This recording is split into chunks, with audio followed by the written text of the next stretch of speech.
देख रहे हैं जी संगम और बड़ी खबरों को लेकर हाजिर मैं हूं निहारिका महेश्वरी। लखनऊ और उन्नाव में जहरीली शराब पीने से 12 लोगों की मौत हो गई। लखनऊ में 8 जबकि उन्नाव में 4 लोगों की मौत हुई है। वहीं 100 से ज्यादा अलग अलग अस्पताल में लोग भर्ती हैं, जबकि 10 से ज्यादा लोगों की हालत अभी गंभीर बताई जा रही है। इस मामले पर कार्रवाई करते हुए वहीं डीजीपी ने मलिहाबाद के सर्कल ऑफिसर और स्टेशन अधिकारी और सब इंस्पेक्टर के साथ 3 कांस्टेबल को सस्पेंड कर दिया है। साथ ही पुलिस ने मुख्य आरोपी और शराब की अवैध दुकान के मालिक जगनू को भी हिरासत में ले लिया है। इस वक्त की बड़ी खबर अपने दर्शकों को बता रहे 4 लोगों के खिलाफ मलिहाबाद थाने में केस दर्ज हुआ है। पुलिस को जगनू के पास से एक गाड़ी और शराब की बोतलें मिली हैं। पुलिस ने शराब की बोतलों को जांच के लिए भेज दिया। बताया भी जा रहा है कि मरने वाले सभी लोगों ने एक ही जगह पर शराब पी थी। आबकारी विभाग ने कार्रवाई करते हुए एक आबकारी निरीक्षक, 6 सिपाही और 1 हेड कांस्टेबल को सस्पेंड कर दिया है।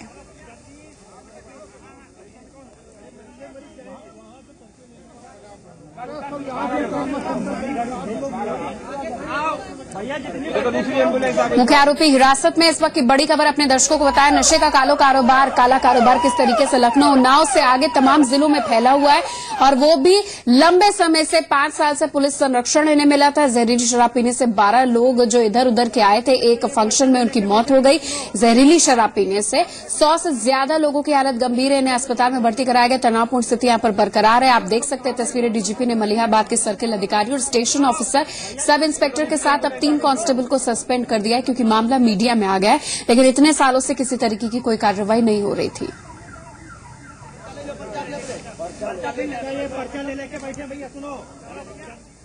तो जहरीली शराब मामले की जांच के लिए सूबे के आबकारी आयुक्त अनिल गर्ग ने संयुक्त आबकारी आयुक्त वाराणसी को जांच अधिकारी बना दिया है।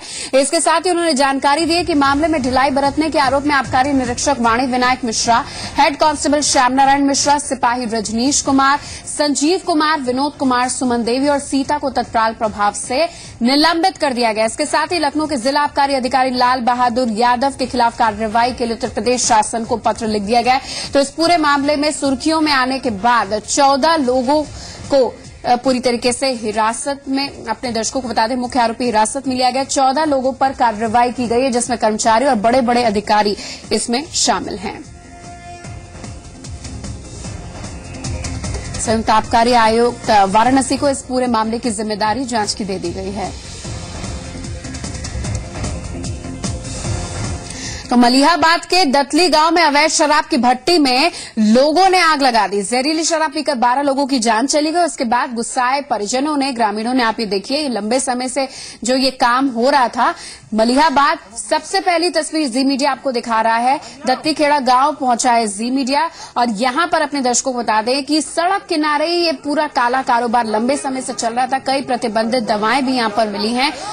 वो तमाम चीजों के सामने आने के बाद, मुख्य आरोपी के फरार होने के बाद और पुलिस हिरासत से पहले ग्रामीण जो आक्रोशित थे, अपने 14 लोगों की जो मौत हुई और 100 से ज्यादा जो गंभीर रूप से घायल परिजन है, जिसमें 10 की हालत गंभीर बताई जा रही है, उनके परिजनों ने ये शराब की भट्टी में आग लगा दी है, नाराज ग्रामीणों ने। लेकिन ये जो कारोबार था लंबे समय से चल रहा था, लेकिन पुलिस जो मुख्य आरोपी है जिसको हिरासत में लिया उससे कुछ नहीं बोल रही थी। मामला जी संगम पर एक्सक्लूसिव तस्वीर, जी संगम ने जिस तरीके से इस मामले की परत दर परत खुलासे करके सबसे पहली तस्वीर आप तक पहुंचाई है, उसके बाद आप अंदाजा लगाए किस तरीके की स्थिति वहां पर होगी। वो परिवार जो अपने परिजनों को खो चुके हैं और जो अपने परिजनों को अस्पताल के बिस्तर पर जिंदगी मौत की जंग लड़ते हुए देख रहे हैं।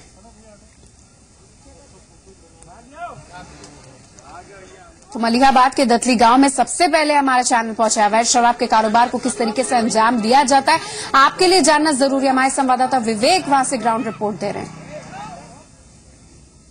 छानबीन में कुछ और चीजें भी हमें मिली हैं। ये देखिए, ये शराब की कोई पुरानी बोतल है और इसमें कुछ लिक्विड है और सील्ड है। ये ऐसा माना जा रहा है कि ये भी वही जहरीली शराब है या उसका हिस्सा है जिसको पी के लोग मर गए हैं। और इसके अलावा तमाम सारी दवाइयां यहां पर हमको देखने को मिल रही हैं। ये देखिए, पूरी दवा का पैकेट है जिसमें ज्यादातर नशे की दवाएं हैं, कैप्सूल्स हैं और टैबलेट्स हैं। ये वो स्टिकर है जो इस नकली शराब के पाउच पे लगाया जाता था। इस पे क्या लिखा है कुछ खास समझ में नहीं आ रहा है, लेकिन हाँ, देसी मदिरा इस पे जरूर एक छोटा सा शब्द इसमें समझ में आ रहा है। बाकी सारी चीजें इसमें कुछ नंबर पड़े हुए हैं, सब फर्जी हैं। ये स्टिकर ला करके उस पन्नियों पर, उस पाउच पे चिपका दिए जाते थे और उसके बाद इस शराब को बेचा जाता था। तो यहीं पे ये शराब बनती थी। ये क्या चीज है ये अभी कहना मुश्किल है, लेकिन ये भी कोई बिल्कुल ये इतना ज्यादा ये बदबू कर रहा है इसमें, या तो ये बिल्कुल देशी शराब जैसी कोई बदबू जैसे कच्ची शराब की होती है। ये किस चीज का कंटेंट है ये पुलिस जांच के बाद देखेगी, लेकिन ये कुछ महत्वपूर्ण चीजें हैं जिनकी जांच अगर की जाए तो पता लगेगा कि आखिर क्या क्या चीजें उस कच्ची शराब में डाली जाती हैं। कुछ चीजें तो हमने आपको दिखाई कि विक्स पड़ता है, इसमें ऑक्सीटोसिन के कंटेंट पड़ते हैं, इंजेक्शन का कुछ हिस्सा पड़ता है, कुछ कफ सिरप पड़ते हैं। एक और बोतल हमको यहां पर मिली है, ये क्रोसिन है शायद, ये क्या है, सब एक्सपायर्ड है, बहुत पुरानी 2017 2014 ये सब एक्सपायर्ड चीजें हैं जो यहां पर इसमें इस्तेमाल की जा रही थी। कैमरा पर्सन रज्जन के साथ मैं विवेक तिवारी, जी मीडिया, लखनऊ। तो शराब हादसे के बाद मलिहाबाद के दतियाखेड़ा गांव के लोग क्या कह रहे हैं वो आपको पहले सुनाते हैं। सभी दारू यहाँ से यहीं पे दारू तो बेचते ही हैं। बनती भी यहीं से, रात को केमिकल भी आता है, यहीं से सब कुछ होता है। बहुत से गांव में बहुत तो मारे ही गए हैं। अरे सर, हमको लगता है लगभग 120-30 लोग तो सब भर्ती हुए हैं जाते, और 7-8 लोग तो मर गए। 12 गाड़ी तो एम्बुलेंस गई थी। यहाँ लोग पीते थे, सस्ती मिलती थी। पुलिस कार्रवाई कभी नहीं करती। पुलिस तो हफ्ता लेती है, पैसे लेती है, क्योंकि यहाँ पे 1-2 आदमी की घटना तो है ही नहीं है। कम से कम 15 लोगों की डेथ हुई है, मरे हुए हैं स्वास्थ्य केंद्र में अभी। और सीधे हम रुक करते हैं अपने संवाददाता विवेक का, जो मलिहाबाद में मौजूद है, जहां इस वक्त थोड़ी देर पहले ग्रामीणों ने उस शराब की भट्टी को आग के हवाले कर दिया। विवेक, आपसे जानना चाहेंगे कि आम आदमी ये बता रहा है, वहां के आसपास के लोग, कि सड़क किनारे ये पूरा लंबे समय से काला कारोबार चलता था, वो जानते थे, लेकिन पुलिस कार्रवाई क्यों नहीं करती थी? क्या उन्होंने शिकायत की? अब जब इतने लोगों की मौत हो गई है तो हरकत में सरकार, शासन, पुलिस अधिकारी आ गए।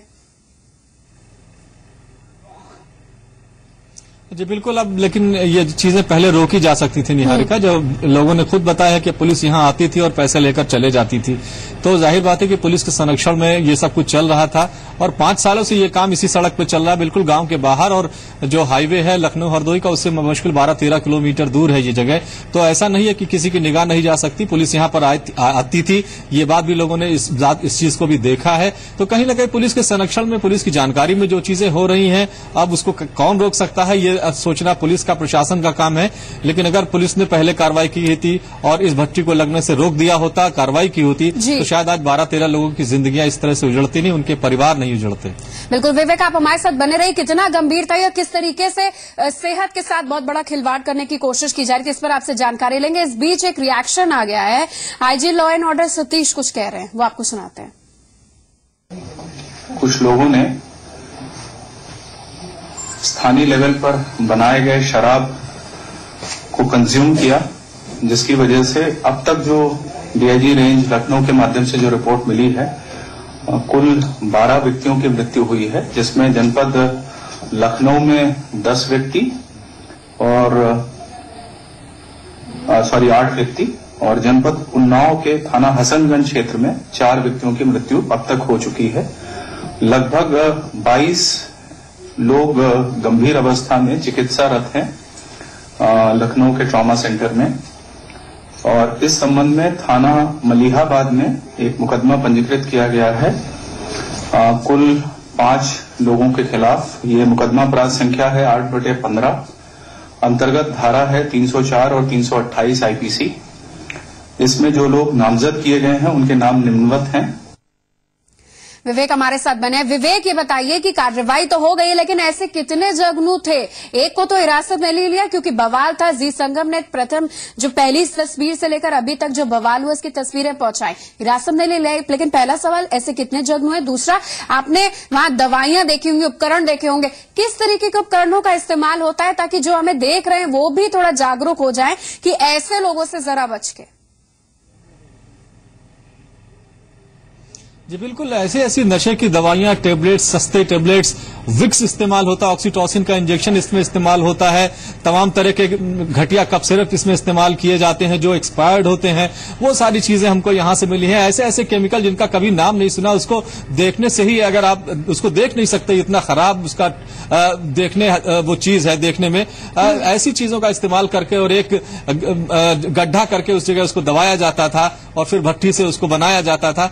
इतने गंदे तरीके से ये चीज, अगर ये किसी इसमें कोई केमिकल ना भी मिलाया जाए तो इसमें इतनी गंदगी होती है कि इसको ऐसे भी पीने वाला आदमी बीमार पड़ जाए, और जब उसमें केमिकल मिल जाते हैं तो जाहिर बात है कि वो जहर से कम नहीं होता है। और यही सब कुछ हुआ है इस पूरी बेल्ट की। अगर हम बात कर लें तो हरदोई हो या लखनऊ का ये माल और मलिहाबाद का इलाका हो या उन्नाव के तमाम इलाके हो, इन सब जगहों पर सैकड़ों हजारों भट्टियां इस तरह की चल रही हैं। खासतौर से सर्दियों में उनकी संख्या बहुत बढ़ जाती है। ये सारा कुछ पुलिस को पता है कि कहां कैसे ये सब कुछ होता है, लेकिन कभी इसको पूरी तरह से नेस्तनाबूद करने की कोशिश नहीं की गई। ये जगह तो बिल्कुल सड़क के ऊपर है, गांव के ठीक बाहर है। हाँ। लेकिन उन्नाव में अगर हम बात करें तो गंगा के किनारे, घाटों के किनारे जहां पर बंजर है वहां पर तमाम सारे कारोबार होते हैं, हमने इसको देखा है। लेकिन अगर शहर के ठीक अंदर और गांव के बिल्कुल ठीक बाहर ऐसी चीजें बन रही हैं तो फिर ये बहुत चिंता की बात है। और 5 साल से ये सब कुछ हो रहा था और किसी की निगाह इस पर नहीं पड़ी। विवेक, 5 साल से सब कुछ हो रहा था, आम आदमी को यहाँ पर पता था। आप कह रहे थे कि पुलिस को भी पता था, लेकिन पुलिस किसी कारणों के कारण इस पर एक्शन नहीं लेती थी। वो कारण क्या है? और जब ये 3 बेल्ट से जुड़ा हुआ मामला है, चाहे उन्नाव हो, मलिहाबाद हो, हरदोई हो, क्या कोई जनप्रतिनिधि ने इसकी सुध लेने की कोशिश नहीं की? जो आपने बताया कि गंगा किनारे भी धड़ल्ले से कारोबार बढ़ता चला जाता था और विंटर्स में तो ये शूट अप होता था। क्या ऐसे वजह रही है? आम आदमी क्या कह रहा है, पुलिस अब दबी जुमा क्या कह रही है कि उसके हाथ बंद थे, या फिर चाह कर भी कमीशन के कारण वो कार्रवाई नहीं करती थी? देखिए, ये इसका पूरा नेटवर्क है, पूरा नेक्सस है निहारिका, और इसमें से जो आमदनी होती है वो बढ़ती है। कहाँ किसके हलके में कितनी भट्टियां हैं ये सब कुछ पता होता है। ये ऐसे नहीं हो सकता कि कोई इतना बड़ा कारोबार करे, 2-2 भट्टियां लगाए हुए हैं, केमिकल रातों रात ट्रक से उतर रहे हैं, तमाम तरह की चीजें हो रही हैं और किसी को कुछ पता ना रहे। ये संभव नहीं है। इसका मतलब ये है कि पूरा नेक्सस के जरिए काम होता है, सबको पता है, और इसमें जो भी आमदनी इसकी होती है वो कहीं ना कहीं ऊपर तक जाती होगी। लेकिन जब इतनी मौतें हो जाती हैं तब चिंता होती है। पहले से इसकी चिंता करनी चाहिए, लेकिन ये सुधरेगा कब ये सारा विभाग, ये कहना बहुत मुश्किल है, क्योंकि इस तरह की घटनाएं बहुत बार हो चुकी हैं। इसी तरह की मिथाइल अल्कोहल मिली युक्त शराब पीने से लोगों की मौतें पहले भी हुई हैं, लेकिन यह कारोबार अब तक तो खैर नहीं थमा है। बिल्कुल, इस पर राजनीतिक बहस यहाँ पर होनी चाहिए। बीजेपी ने इसे राजनीतिक मुद्दा बना ही लिया है। विवेक, अपने दर्शकों को बता दें कि लखनऊ में जहरीली शराब में हुई मौत पर भारतीय जनता पार्टी प्रतिक्रिया दे रही है। प्रवक्ता विजय बहादुर पाठक ने पूछा है कि शराब से हुई मौत पर राज्य सरकार खामोश क्यों है। उन्होंने इस मामले में जवाबदेही तय करने और दोषियों के खिलाफ कार्रवाई की जाने की मांग की है। ये बीजेपी इसे मुद्दा बना रही है, लेकिन इन तमाम चीजों के बीच में आईजी लॉ एंड ऑर्डर यानी कि कानून व्यवस्था से लेकर तमाम अधिकारी अब सक्रिय हैं, वो कार्रवाई की बात कर रहे हैं। जहरीली शराब उत्तर प्रदेश में जानलेवा बन रही है। इस बात को लेकर लगातार हम कह रहे हैं। सपा प्रमुख के संसदीय निर्वाचन क्षेत्र में बड़ी घटना हुई थी इसी सरकार में, और तब भी हम सब लोगों ने इस बात को कहा था, लगातार मीडिया भी कर रही है, और यह कहर जिलों से होता हुआ अब लखनऊ की राजधानी में हुआ है। शर्मनाक है सरकार के लिए। आखिर घटनाएं बार बार हो रही हैं और उनके निदान के प्रयास क्यों नहीं हो रहे हैं? दुखद है, मौत के आंकड़े लगातार बढ़ रहे हैं, और राजधानी लखनऊ में जहां पूरी की पूरी सरकार बैठी हो, कौन लोग हैं इसको संचालन कर रहे हैं और उनके सत्ता से क्या रिश्ते हैं, सरकार बताए। खबर बाराबंकी से आ रही है, जहां सैकड़ों लीटर जहरीली शराब पकड़ी गई है। जिला आबकारी विभाग की छापेमारी में अवैध शराब पकड़ी गई है। 8 लोगों के खिलाफ मामला दर्ज कर कुछ लोगों को गिरफ्तार किया गया है। डीएम बाराबंकी योगेश्वर राम मिश्र के निर्देश पर यह बड़ी कार्रवाई हुई है। दुर्गेश जी मीडिया संवाददाता हमारे साथ फोन लाइन पर जुड़ गए हैं, उनसे संपर्क करेंगे। बहरहाल अपने दर्शकों को खबर बता दें, सैकड़ों लीटर जहरीली शराब पकड़ी गई। मलिहाबाद का मामला हम बता ही रहे थे, और अब इसकी कड़ी में बाराबंकी में भी आसपास की जितनी भी बेल्ट है उस पर छापेमारी की कार्रवाई डीएम के निर्देश पर।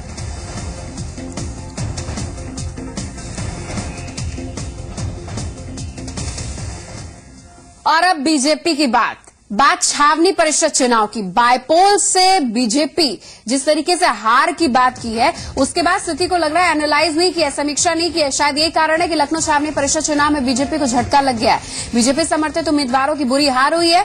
यहां घोषित सभी 8 वार्ड में बीजेपी समर्थित उम्मीदवार हार रहे हैं। 2 सीट पर एसपी, 6 सीटों पर निर्दलीयों ने जीत दर्ज की है। जीत जो है हमारे नागरिकों ने, हमारे साथियों ने बहुत अच्छी जीत दी है। मुद्दा हमारा जो छोटी छोटी समस्याएं बाकी हैं उनको पूरा करने का होगा। मेन मुद्दा हमारा बिल्डिंग बायलॉज अभी रहेगा, क्योंकि छावनी क्षेत्र में मकान बनाना बड़ा मुश्किल है। उसके लिए हम बिल्डिंग बायलॉज में बदलाव लाएंगे और कैंटोनमेंट एक्ट में भी पूरा बदलाव लाएंगे। हमारी यही है जो जनरल सभी की होती हैं, ये बस अपने कैंटोनमेंट बोर्ड की है। यहाँ पे इमरजेंसी का इंतजाम नहीं है, कभी भी कोई इमरजेंसी होती है तो उन्हें बाहर भेजा जाता है और एम्बुलेंस का इंतजाम नहीं है उसके लिए भी। और बाकी सीवर लाइन इधर बूचड़ मोहाल का जो मामला है, गंदगी बहुत ज्यादा है, सीवर लाइन वहाँ पर नहीं है, तो इंशाल्लाह ये मेरी प्राथमिकताएं हैं।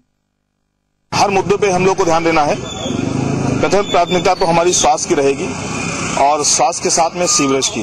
पूरी छावनी के अंदर हमारे यहाँ सीवरेज की व्यवस्था नहीं है और ये प्रथम प्राथमिकता होनी चाहिए। लखनऊ में ये हुआ जहां बीजेपी कभी हारती नहीं है, रिकॉर्ड ये नहीं है। लेकिन अब वाराणसी प्रधानमंत्री के संसदीय क्षेत्र में क्या हुआ आपको बताते हैं। छावनी परिषद के चुनाव में सभी 7 वार्ड में बीजेपी समर्थित उम्मीदवार हार गए हैं। निर्दलीय प्रत्याशी ने 7 वार्ड में बाजी मारी है। हैरानी की बात यह कि बीजेपी समर्थित सिर्फ 2 प्रत्याशी ऐसे हैं जो दूसरे नंबर पर रहे। वाराणसी से प्रधानमंत्री मोदी आते हैं, वहां विकास डेवलपमेंट की बातें करते हैं और आप ये स्थिति बीजेपी समझने की कोशिश करें कि जो प्रधानमंत्री का संसदीय क्षेत्र है वहां छावनी परिषद में बीजेपी का हारना कितना बड़ा सेटबैक है संगठन के लिए।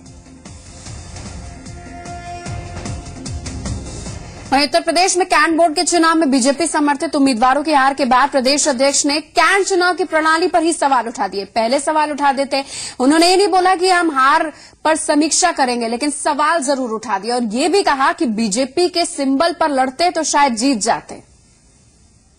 पहली बार वर्षों से कैंटोनमेंट बोर्ड के लोग म्यूटेशन, नक्शा पास न होना, बाप मर गया और पोता का समय आ गया लेकिन मकान का परिवर्तन न होना नाम का, इन सब कठिनाइयों से परेशान थी। हमने तो सच अगर हम कहें तो इस बार इन कठिनाइयों का अध्ययन किया है और अपने रक्षा मंत्री जी जो भारत सरकार में हैं उनके माध्यम से इन समस्याओं का निदान करा लेंगे तो हम अगली बार चाहे विधानसभा का चुनाव होगा कैंट क्षेत्र में और चाहे कैंटोनमेंट बोर्ड का चुनाव होगा अपेक्षित सफलता प्राप्त करेंगे। चुनाव चिन्ह होता तो ये स्थिति खराब नहीं होती। वहीं उत्तर प्रदेश में विधान परिषद चुनाव को लेकर बीजेपी एक और प्रत्याशी उतारने पर विचार कर रही है। पार्टी के उम्मीदवार कल अपना पर्चा दाखिल करेंगे। यूपी बीजेपी प्रवक्ता विजय बहादुर पाठक ने इसकी जानकारी देते हुए बताया कि रणनीतिक तौर पर पार्टी दूसरा उम्मीदवार उतार रही है।